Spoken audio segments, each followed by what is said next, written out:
Hi, I'm Montclair Mayor Sean Spiller, coming to you with our weekly update for January 30th, 2021, covering January 17th through the 29th. I want to start this week's update with an update on our schools. We're all focused on what's happening in town with regard to our schools and the discussion about being virtual or hybrid in terms of our learning. Everyone has seen the recent message from the superintendent where he notes that members of his administration and legal counsel and others are meeting with the Montclair Education Association and have been since January 23rd in an attempt to reach an amicable resolution to enable elementary school teachers and students to return to hybrid in-person learning. He goes on to note that while it's a sensitive situation and mediation is ongoing, he understands the challenging situation. He notes that it's important that everyone feel heard and know that safety is paramount, and that he hopes they reach the common goal of getting students back into the classroom. Finally, he acknowledges how stressful the idea of reporting to work to in-person instruction could be for students and staff, given the anxiety of what we're all dealing with a worldwide pandemic. He's excited to be looking into batch testing for COVID-19 and to look in the situation around vaccines. I also want to add my voice to this sentiment. Everyone wants to be back in school, in person, and to do so in a safe manner. We know how stressful this time is and how easy it is to become divided. But we have to remember that the educators who are nervous are the same ones who work with and care for our students that they love every day. Parents are just trying to figure out what works for their families and to help their children the best they can. Our administration and board of education are trying to navigate all the concerns and ensure safety and education are the top of the core priorities that they are focused on. So while my role is not to dictate policy for either the board or the educators, I stress to all involved that they have to work together to solve these challenges. Much like this pandemic overall, none of us will be successful going it alone. We have to be together to come through this together. For my part, in addition to continuing to stress the need for collaboration, I will continue to try and connect the district and the state to potentially bring in additional tools in this effort to return safely. I'm happy to have helped make the connection for conversation around specific COVID-19 testing for our schools on an ongoing basis, and I continue to push the state with regard to the possibility of vaccinations for our school community. I ask for your help as well in encouraging the state to also consider such action. With my council colleagues, we were able to provide funding for learning pods to assist parents and students, and we will continue to look for creative ways to assist and support our schools that fall within our purview under the law. Bottom line is this: let's all remember that we start from the same position, all looking forward to getting to the same place and all stuck dealing with a virus and a pandemic that none of us was prepared for. From there, let's pull together and let's solve the many challenges that we face. Thank you. And now, on to our COVID data for this week. Here in Montclair, from January 17th through the 23rd, we saw a total of 64 new cases.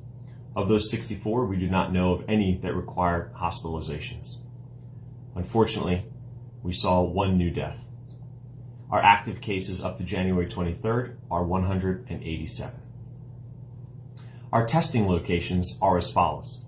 Essex County is continuing their COVID-19 testing at a number of satellite locations, and they're capable of doing 800 tests each day. Their locations are for the 30th from 8 a.m. to 12 p.m. at Essex County South Mountain Recreational Complex, the commuter parking deck at 560 Northfield Avenue in West Orange. Tuesday, February 2nd from 3:30 to 6:30 p.m. at the Veterans Employee Parking Garage in Newark. Thursday, February 4th from 3:30 to 6:30 p.m. at the Essex County Department of Public Works in Cedar Grove. And Saturday, February 6th from 8 a.m. to 12 noon at the commuter parking garage next to Cody Arena. I also want to note, excitingly, that starting February 11th, the YMCA of Montclair, in partnership with MedRight, is going to provide our community with COVID-19 testing at their Park Street location. Testing will be available Monday through Friday, 8 a.m. to 5 p.m., Saturday, 10 a.m. to 4, and masks are required. Patients must bring a health insurance card and photo ID. Patients receive rapid test results within an hour. and PCR lab results within 24 to 72 hours after reaching the lab. All testing is at no cost to the patient and covered by insurance. Certainly, you can get more information on the MedRight's email address, which is info@onsitecovid19testing.com. info@onsitecovid19.com, and our YMCA will be putting out more information around this excellent program. With regard to the county, anyone who wishes to schedule an appointment, as always, you've heard me say this before, should visit essexcovid.org, and anyone with symptoms or without symptoms should schedule a test if they so desire. Looking at some of our countywide numbers as of January 26, 2021, our total number of positive COVID tests have been 57,704 total cases. The breakdown between male and female is about 50-50. Also, when we look at the age breakdown in cases, from age 0 to 4, there were 1,082 cases. 5 to 17, 4,370 cases. 18 to 29, 9,614 cases. 30 to 49, 19,734 cases. 50 to 64, 13,564 cases. 65 to 79, 6,434 cases. And 80 plus, 2,785 cases. Again, we see the bell curve that we've seen in the past. With regard to vaccines, as of January 25th, 1,462 Montclair residents have been vaccinated. If you remember from my number from last week, you see that's a significant increase. Again, the county is doing all it can to ramp up vaccinations, but of course the limiting factor is the amount of vaccine that's available. As a state, we are still in phase 1A. That's the same group we have been in. Again, anyone who's 65 and older, anyone with underlying conditions, anyone who's a frontline healthcare worker, etc., are still in that first 1A eligible category. Those individuals who do schedule an appointment, and you can schedule an appointment for a vaccine if you're in that category at essexcovid.org. When you do schedule that appointment, just be reminded that it takes 2 vaccines, at least that's the guidance from the CDC at this juncture. It takes 2 vaccines. So the county will automatically schedule for both your dates at the same time if you are able to get through.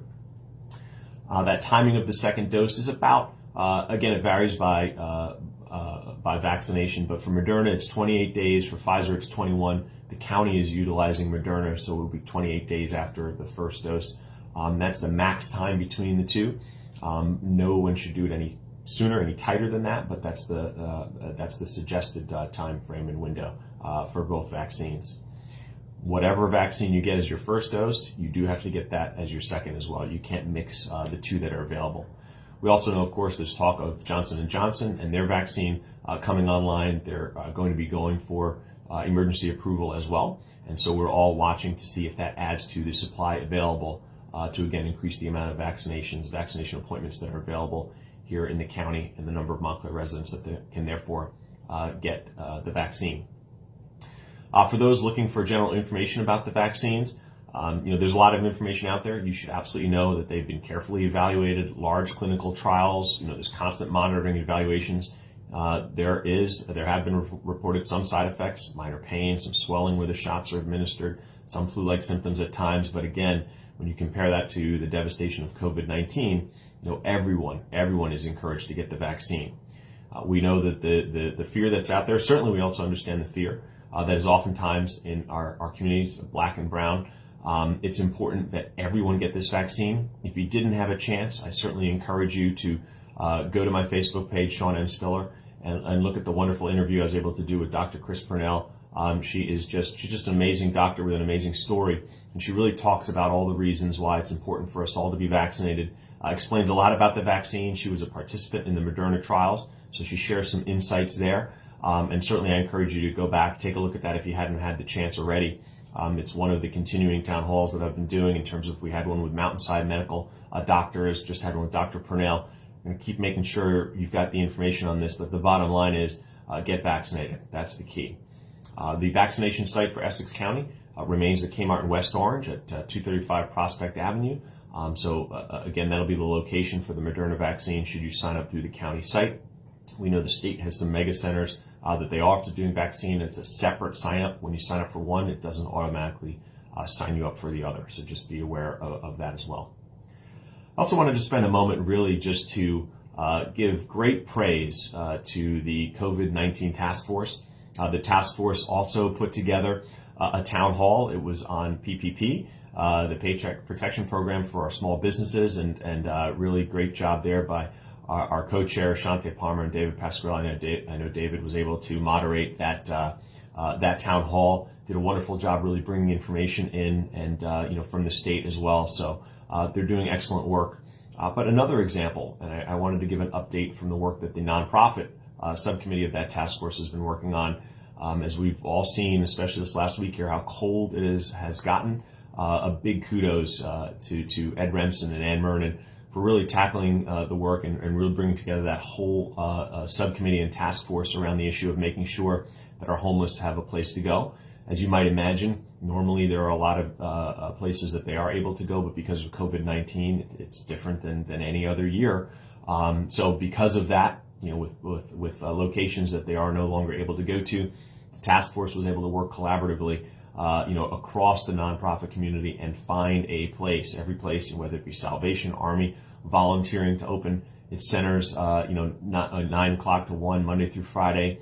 Unitarian Universalist Congregation Church will also be opening and providing space afternoons and early evenings. MESH will be managing daily operations. Tony's Kitchen, Salvation Army MESH will be providing food. Mountainside Hospital will be, caring for health, etc. Partners for Health is going to arrange for funding for the first few weeks, and of course, as a partnership, the town will be looking to do all we can as well. But everyone coming together, that is what this is all about, and it's another example of the great work that the task force is doing. So, making a real difference. So thank you to everyone involved and all of the subcommittees for the great work. So for this week, that's our update. As always, if you have any questions, please email them directly to questions@seanspiller.com. That's questions@seanspiller.com. And again, if I get a number of questions, I'll be sure to answer them here so others can hear the answers as well.